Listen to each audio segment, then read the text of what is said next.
Kristen, Chanello. I heard you're wearing all Chanel. Chanello. Chanello. We have to say it. We have to incorporate it into everything because not only do you look amazing, but your wonderful director was just telling me about how Chanel custom made that outfit for you for the movie. How amazing was that? It's my favorite look in the movie, and it's hard to say something like that because it is just top to bottom a very, very beautiful costume film. But this is like Chanel couture deconstructed to the max. Like, Diana doesn't actually end up at the dinner she's supposed to go to in that dress. She ends up in the bathroom in a bit of a heap. So, yeah, it's meaningful. Very. I love. It's so beautiful. It's still not able to hold her up. You also, of course, wear the iconic wedding dress look, and he said it was very close to the original. What was it like for you to put that on, which had to, I would imagine, feel like taking something on? When we put that dress on, it is embedded in a montage that kind of flashes her life before you, even though the movie takes place over a 3-day period.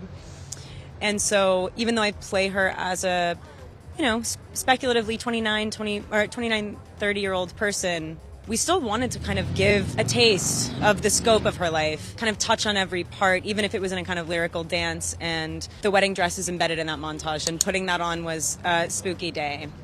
Yeah, we didn't have to do the wedding scene, but we still, I still had one walking outside of this castle. He was just sort of like, I was like, wait, but this is so particular. This actually does land on a very precise day of her life. And he's like, take everything you learned about that day, all of your emotional responses that you have accumulated, put them all right here. What does it feel like to believe in an ideal that then becomes very, very apparently farcical? And it's kind of just like, let your heart break in a moment. I was like, okay, got it. Let's go. Let's run. What does it feel? I was about to say, what does it feel like? And then you hit me with, let your heart break. Yeah. Yes. I am a little blinded by the necklace. How many carats are we wearing? Is there security with that tonight? I'm supposed to give this back soon. Yeah. Are you? Before I leave this location. Yeah. Yeah, I like it too.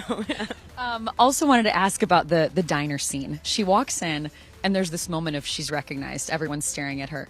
How did it feel to do that? And do you remember when maybe you had that first moment? Yeah, she walks into this diner just to get some directions. Yeah.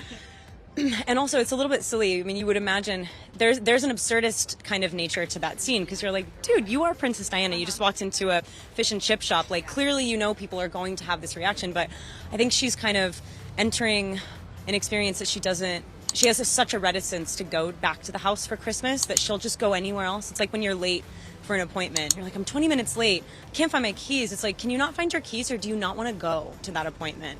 So I kind of was like walking in there being like, does anyone else want to hang out? Because this sucks.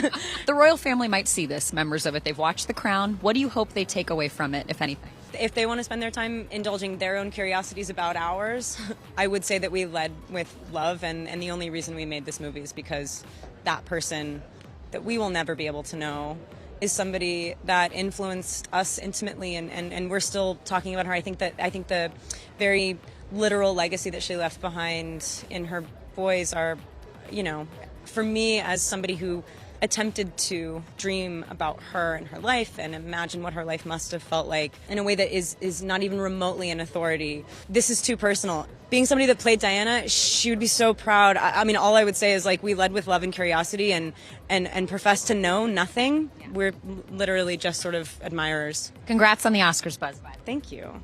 Feel okay? It feels better than okay, like very okay.